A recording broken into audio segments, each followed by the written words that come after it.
Hi everyone, today we will talk about how to fix or how to solve Snapchat disable. To know how to fix or how to solve Snapchat disable, you should just go to settings like this. You will click. After that, in this page, you will go to apps, default apps, app settings. When you will see this list, you will go down to find the application of Snapchat and you will enter.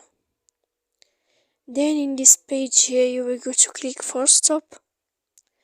When you will end this, you will enter to storage. After that, in this page, you will click clear cache. Then you will go to click clear data. And after all that, you can turn off your phone. So please don't forget to support us by like and subscribe. See you next time in another video and thank you for watching.